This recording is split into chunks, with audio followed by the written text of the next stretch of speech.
Hi, everyone. I'm Anne, a compulsive overeater, just like you. And my abstinence date is August 5th, 2017. So I just celebrated my sixth Gray Sheet birthday.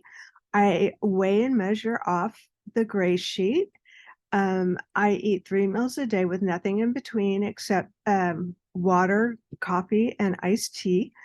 And I commit my food to my sponsor every night, and I eat what I commit. And abstinence is the most important action that I take in my life every single day of my life. And for me, the Gray Sheet Food Plan is the only thing that has ever worked for me. And so before I get too far ahead, I wanted to show you some of my before pictures. Um, First of all, my highest adult weight was 320 pounds.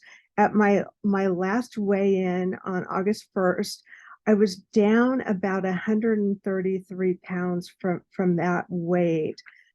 Um, I also started as a compulsive overeater in the summer that between second and third grade. So that was like when I was around 9.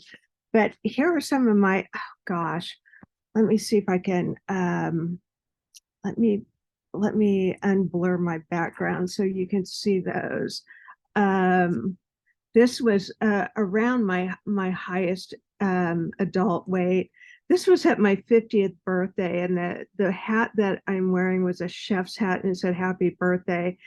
And I was not very happy actually when that picture was taken, but I bought that dress, and that dress was probably about a size 26, 28.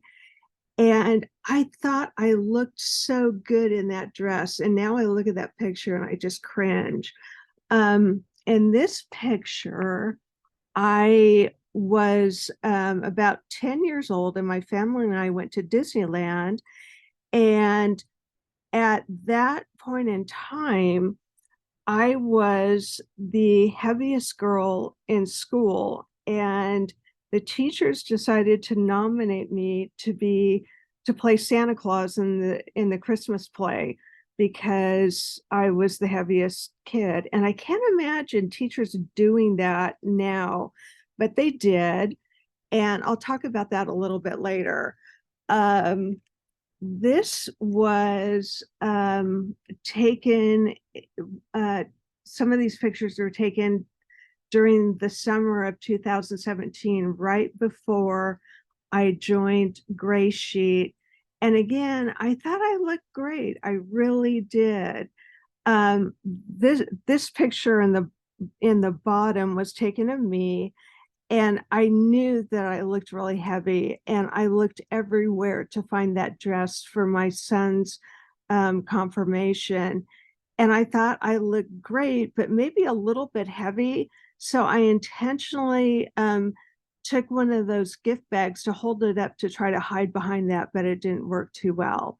So, so I've come a long way. And then let me hold up an after picture, and this was taken of me just in May at my son's graduation from Arizona State University. And wow, what a difference for me. And I was just so happy, and I have Gray Sheet to thank for all of that. So getting back to the whole Santa Claus story, was that I decided when they asked me to be Santa Claus that I was going to be the best Santa Claus ever.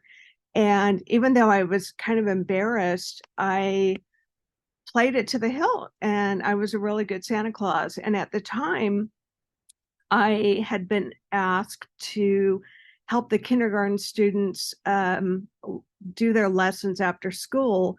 And so some of the little kindergartners recognized that it was me that was playing Santa Claus. And so they really thought that I was Santa Claus. And so afterwards, they were just so thrilled, and they just were so kind and sweet to me for the rest of the time that I was in elementary school. So that was really kind of sweet. But the rest of my school years were kind of terrible because I was always the last one picked for the team, and they always called me the tank because I would kind of the way I walked was kind of like boom, boom, boom, boom, and I was always the butt of jokes. And one of the things that I always talk about is in class. There was this one kid that would always call me Mama Cass because at the time Mama Cass, was an overweight singer. For some of the younger people on this call, they may not know who she was, and this one kid, whenever it was quiet in the classroom, he would start making jokes about me, and again, the teachers would never do anything, and that kind of bothers me greatly, that none of the teachers would ever tell them to stop or anything. It was almost like they enjoyed letting the kids have their way. And so I came home one time and I was very sad because I had been just brutally teased that day. And so my mom came up with an idea and she told me what to do the next time this kid did this. So of course the next day the kid did the same thing and started calling me Mama Cass. And so I responded by saying, well, if I'm Mama Cass, you're a jackass. And the class just went wild. And that was the last time he ever called me Mama Cass. So that was good.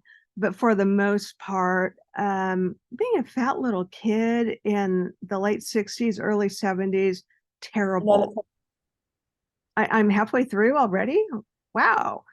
Okay, so I joined Weight Watchers when I was about 12. I got to my goal weight um, and stayed there for about 2 weeks. And on the Weight Watchers food plan, when you get to maintenance, they start giving you, at least at that time, like normal food in like 50-calorie increments over 8 weeks. So at the end of 8 weeks, you can have 400 calories.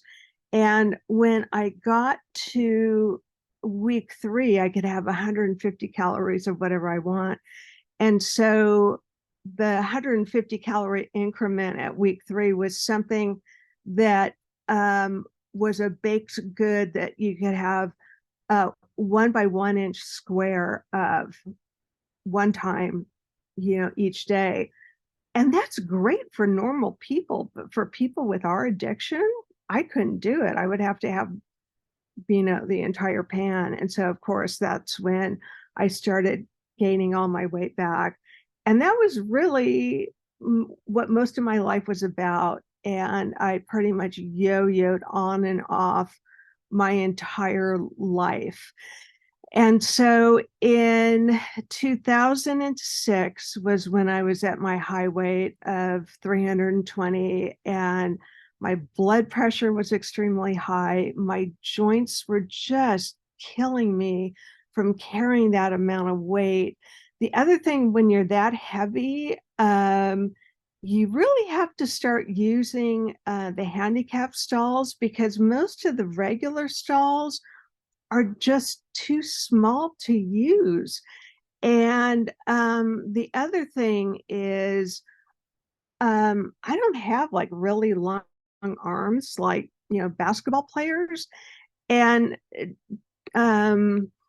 it's hard to clean yourself after you use the bathroom. So I would have to try and wait to use the bathroom until I got home, and then I could use like a shower handheld nozzle to clean myself.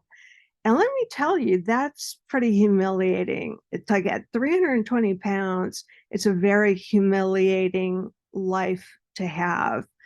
And the other thing growing up when I was a little kid, my mom would have to go to um, the Sears Husky Boy section to buy my clothes. And my mom and dad both grew up during the Depression, and they were very money conscious, even though they were both civil engineers and made really good money. They didn't have to worry about money, but they never wanted to spend it. So for most of my childhood, I looked like a little boy. And you can tell in this picture that I really did look like a little boy. You know, I had a very short haircut and I was pretty much wearing Husky Boy clothes. So I was always mistaken for a little boy. So as soon as I started babysitting, I would actually walk like a mile and a half to get my haircut in a salon with my own babysitting money. And when I was at a lower weight, I would always buy my own clothes. And I'm still like that. I'm like a clothing hog, and I wear very feminine clothing. And I always will have my hair super long from all those days of having to have super short haircuts. So in any event, getting to the gray sheet part of my story, in 2006, my HMO basically told me that if I didn't have bariatric surgery, I was going to die. So I did have bariatric surgery, and I lost about 120 pounds in a year, and it didn't work. And in fact, all of these pictures that I showed you on the back page here, all of those pictures were taken after I had bariatric surgery. And the reason why bariatric surgery didn't work was they operated on my stomach and on my brain. And after bariatric surgery, you can still gain weight, because even though your stomach is now like really tiny, if you graze all day long, you can gain back all that weight very quickly. And I did. So I had a long-term friend, and she looked fantastic. And she told me about Gray Sheet. And I went to Gray Sheet for 2 years. And I said, there's no way I can do the Gray Sheet plan. There's just no way. I cannot do that. I was a sugar addict. I was a carbohydrate addict, but I kept coming to meetings. And so finally she told me, she said, you know, Anne, why don't you just try Gray Sheet for 3 months? You can do anything for 3 months. Just try it as an experiment. So I did. And after 3 months, I'd lost like over 30 pounds, and I felt great.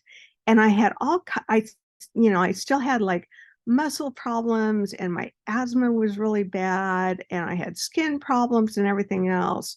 Well, after 3 months, in addition to the 30-pound weight loss, a lot of my aches and pains and skin problems and everything like that just vanished. And she said, that's it. Okay. 2 minutes. Okay, great. So I thought I would be a freaking idiot if I stopped doing Gray Sheet. So I kept going, and the rest is history. So if you are a newcomer, especially for those who are counting days, keep going. It works. And the people here are absolutely lovely, and they will love you until you can love yourself. And you know, a lot of my motivation for overeating was because I allowed people to treat me terribly. You know, I had awful bosses, and I would just let them treat me like basically like a slave, and they wouldn't respect me or anything.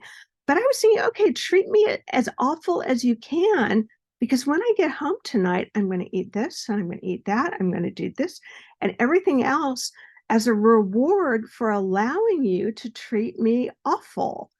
But then once I became abstinent, it's like, nope, people don't get to treat me like that anymore. And I started standing up for myself. And my husband just left, so I can tell you that. My husband is actually a saboteur of of my Gray Sheet food plan. And in the last 6 years, I've really had to take a stand against him, and it's been really hard. And interestingly enough, he's a member of OA, and that's where we met. And we were friends for a long time before we got married. But in OA, I love that program, but I cannot do a self-defined abstinence. It does not work for me. And to be honest, it doesn't really work for him either. And I think that's why he kind of does things to not make it so easy for me. But anyway, you know what? I'm a miracle. I am totally a miracle. How could I go from these two pictures to this picture? There's like no way. There's no way I could do that on my own.